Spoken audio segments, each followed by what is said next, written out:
Meus irmãos, nos versículos anteriores, 14, 15 e 16 do capítulo 4, nós vimos sobre o sumo sacerdócio, né? Cristo como sumo sacerdote. No capítulo 5, nós vamos ver aqui, né, do 5, do 1 ao 3, versículo 1 ao 3,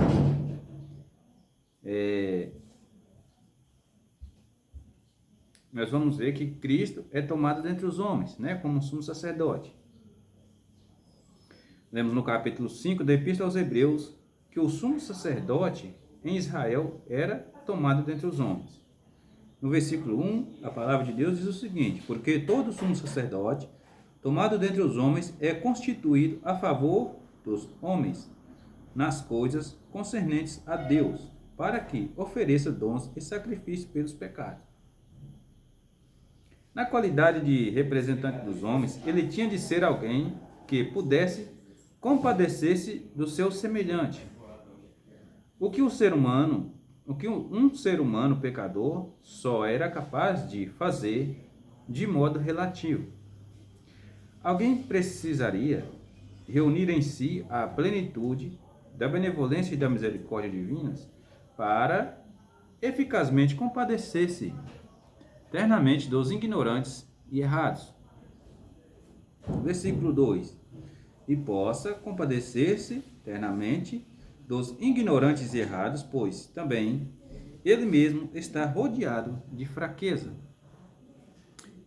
Este alguém foi Jesus Cristo, que se fez nosso sumo sacerdote e intercessor junto ao Pai. Alguém questiona: Cristo está rodeado de fraquezas? Não, a resposta é não. Aqui fala do seu sacerdócio enquanto homem, né? Enquanto ele era homem. Que a palavra de Deus nos diz que em tudo ele foi tentado, né? Mas sem pecado. Amém? A encarnação do Verbo Divino foi um ato de graça e renúncia imensuráveis. Como Deus encarnado, ele experimentaria no próprio corpo as fraquezas e necessidades humanas. Era necessário também que ele vivesse uma vida imaculada. Do contrário, como poderia qualificar-se como sumo sacerdote perante o Pai e assim tornar-se a fonte da nossa salvação eterna? Né? De modo algum. Ele teve que fazer isso, né? No princípio do livro está escrito dele, né? Hebreus 10 ele fala, enfatiza, né? Tem essa fala. No princípio do livro está escrito de mim: eis-me aqui, ó Deus, para fazer a tua vontade, né? E João, no Evangelho, ele nos diz: o Verbo se fez carne, né? E habitou entre nós. Cristo tabernaculou entre nós. Amém? E ainda hoje, meus irmãos, ele fala para João lá em Apocalipse, que anda no meio da igreja, né? Escolhido por Deus. Hebreus 5, 4 e 7, do 4 ao 7. Ninguém toma para si esta honra, senão o que é chamado por Deus, como Arão. Assim também Cristo, se não glorificou a si mesmo, para se fazer sumo sacerdote, mas aquele que lhe disse: tu és meu filho, eu hoje te gerei. Como também diz no outro lugar: tu és sacerdote eternamente, segundo a ordem de Melquisedeque, o qual nos dias da sua carne, oferecendo com grande clamor e lágrimas, orações e súplicas, ao que o podia livrar da morte, foi ouvido quanto ao que temia. Então, aqui, esses versículos aqui para baixo, né, até o 7 aqui, se você ler até o 7, você vai entender que esse sumo sacerdote que fala aqui no início, aqui, ó, o diário de fraquezas, Cristo, né, enquanto homem, ele se ofereceu com clamor, lágrimas, orações e súplicas, né, porque era rodeado de fraquezas. Amém? Cristo, ele foi 100% homem. Ele é, né, 100% homem. Segundo a lei do Antigo Testamento, né, Números 8, não vou ler o capítulo todo lá, não vou ler o capítulo, se você quiser buscar lá, você lê. Todo sacerdote deveria pertencer à tribo de Levi. Nenhuma outra pessoa poderia ser consagrada ao sacerdócio, se não pertencesse à tribo designada por Deus, com uma vocação sacerdotal. Contudo, Cristo procedeu da tribo de Judá. Como então poderia ser indicado ao sacerdócio? A resposta é que havia outro sacerdócio anterior, várias vezes mencionado. Este é o sacerdócio de Melquisedeque, um sacerdócio singular e estabelecido pelo próprio Deus, né? Fora da linhagem levítica, no Salmo 110, versículo 4, né? Estava ensinado que Cristo seria um sacerdote eterno, segundo a ordem de Melquisedeque. Neste versículo, Davi refere-se à escolha divina de Cristo por Deus para ser o representante eterno dos homens. Onde lemos: o Senhor jurou e não se arrependerá. Tu és sacerdote para sempre, segundo a ordem de Melquisedeque. Salmo 110, versículo 4. Nessa introdução aqui, vamos ver um pouquinho a mais sobre esse sacerdócio, né? Sobre esse Melquisedeque. Amém? Nós iremos ver aqui agora. Bom,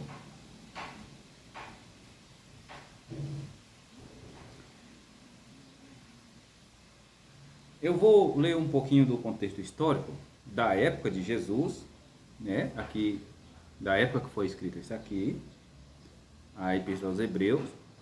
Vou voltar um pouquinho na história, na época no período que foi escrito aqui, para vocês terem uma ideia, compreender melhor, né, no contexto cultural da época, como que era o sacerdócio. Amém?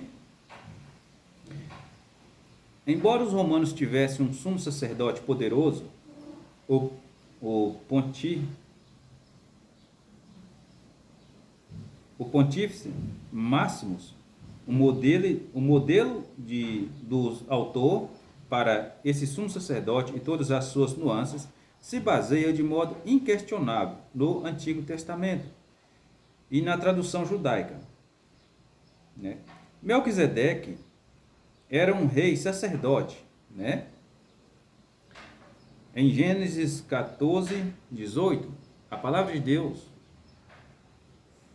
nos fala mais sobre Melquisedeque, né?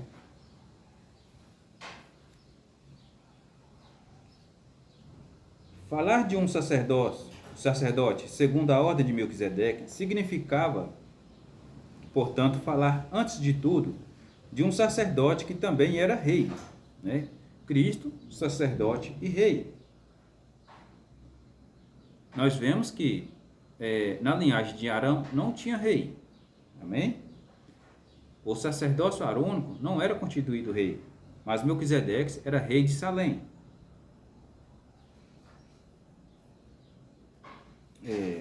Israel havia conhecido uma dinastia de reis e sacerdotes somente nos tempos dos amorreus, dos osmoneus, né?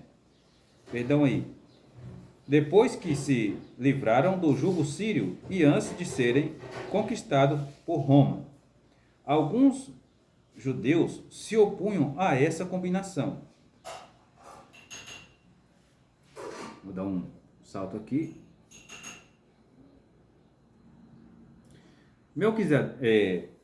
Melquisedeque, nós sabemos que ali o sacerdócio, quando Deus instituiu o sacerdócio ali, em Números 8 em diante, o sacerdócio tinha que ser da tribo de Levi, né? Porém, Jesus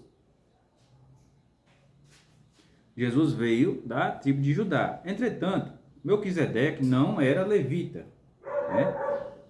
Um indivíduo semelhante a ele seria um rei sacerdote que não descendesse da linha sacerdotal judaica. Os rabinos posteriores, aqui eu vou entrar um pouco na tradição. Os rabinos posteriores afirmavam que Salmo 110:4 significava que Deus havia transferido o sacerdócio de Melquisedeque para Abraão. Eles, defendiam essa ideia para se opor às alegações cristãs de que essa passagem se referia a Jesus. No entanto, tem outras linhas aqui, irmãos, mas eu não vou entrar nesse mérito não, porque é muita coisa. No entanto, o autor de Hebreus não recorre a essa tradição extrabíblica, que poderia favorecer aqueles que desejavam reduzir Cristo a uma condição angelical. Como nós lemos aqui em Hebreus 2, vou ler para vocês aqui, as pessoas que gostam, existe até hoje pessoas que reduzem Cristo a uma condição angelical. Hebreus 2, versículos 5 ao 18. Eu não vou ler tudo. Vou ler só 2 versículos aqui. Porque não foi aos anjos que sujeitou o mundo futuro, de que falamos, mas em certo lugar testificou alguém dizendo, que é o homem para que dele te lembres? Ou o filho do homem para que o visites? Amém? Se você tiver curiosidade, você pode ler até o 18. A clara afirmação de Salmos 110, versículo 4, é suficiente para seu argumento. Amém? Então, meus irmãos, as pessoas que usam hoje de sumos sacerdotes, que faz uso de sacerdotes, elas reduzem, como a gente percebe, elas reduzem a pessoa de Jesus a uma condição angelical, ou apenas a um simples humano comum. Amém? Mas nós lemos na palavra de Deus, porque aqui, como eu acabei de ler, Deus não sujeitou o mundo aos anjos. Amém?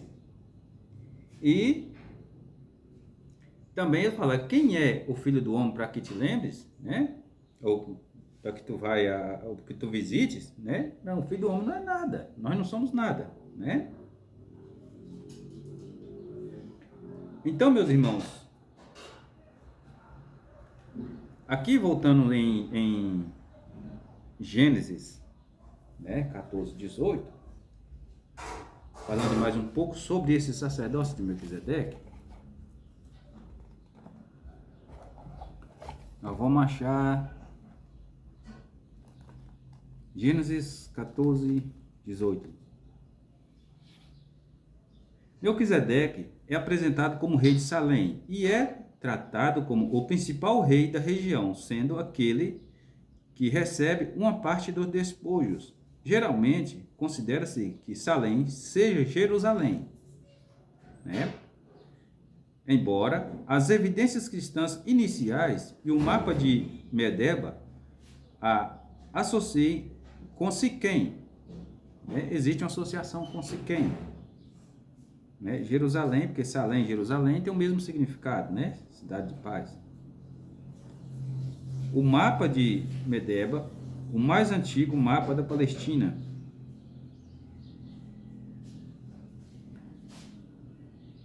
Então, de acordo com esse mapa aqui, esse mapa de Medeba, eles associam Salém a Siquém, É formado por um mosaico no piso de uma igreja do 6º século depois de Cristo. Geralmente, uma cidade-estado prevalecia em relação a outras cidades da região, como pode ser visto no livro de Josué, em que os reis de Jerusalém e Azor fizeram coalizações unindo o norte ao sul. Não pode facilmente também afirmar que Melquisedeque era um rei cananeu, ou amorreu, ou jebuseu. O nome de Deus que ele usa para abençoar Abraão é El Elyon, Deus Altíssimo.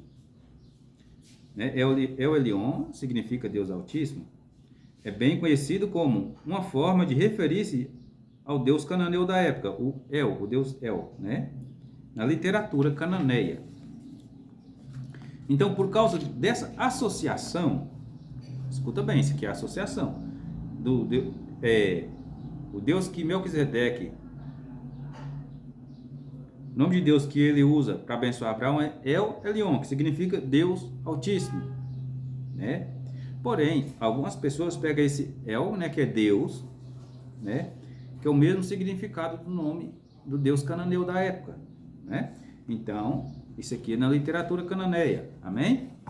Então, meus irmãos, tem essas dificuldades, mas o que realmente importa saber sobre Melquisedeque, o sacerdócio de Melquisedeque e de Jesus, é porque ele era um rei sacerdote, amém? Então, o que eu quero tratar com vocês aqui, né, para que fique bem claro, é que é o seguinte: Jesus é o nosso sumo sacerdote, ele é o nosso sacerdote, amém?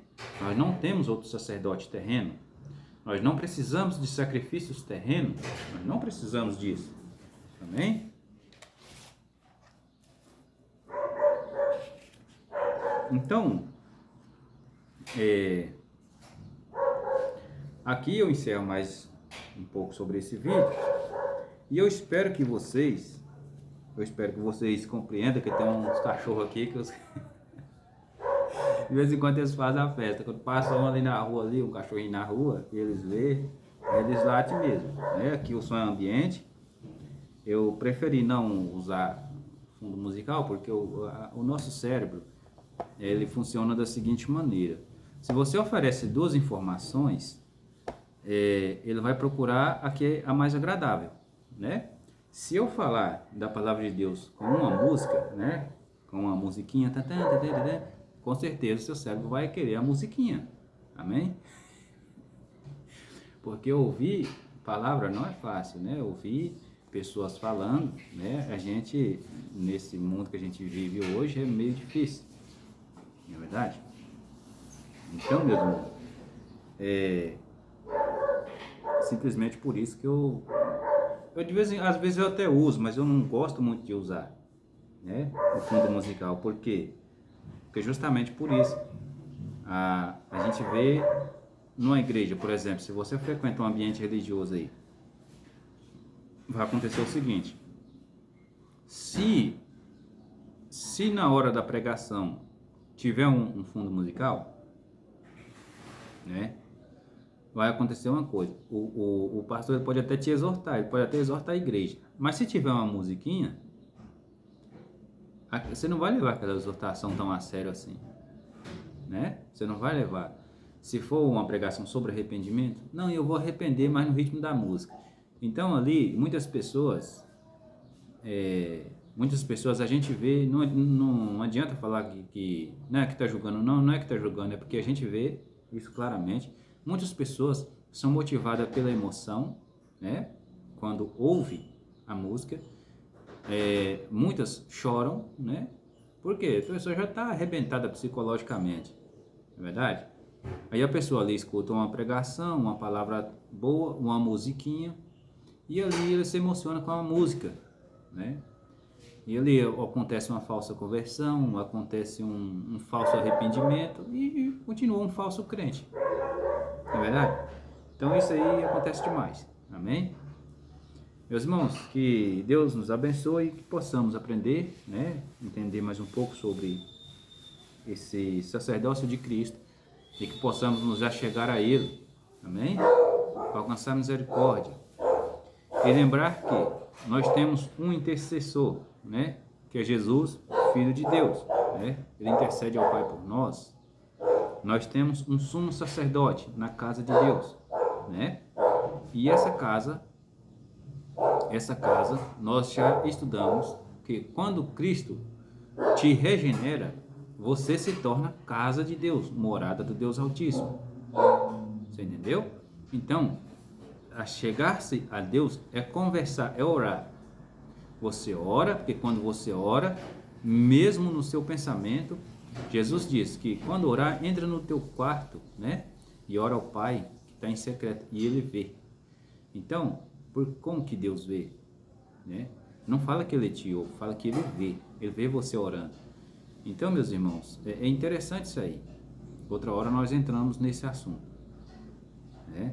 Mas nós sabemos que nos momentos mais angustiantes e de mais aperto da nossa vida, muitas das vezes nós não temos um pastor, nós não temos um presbítero, nós não temos nada perto, né?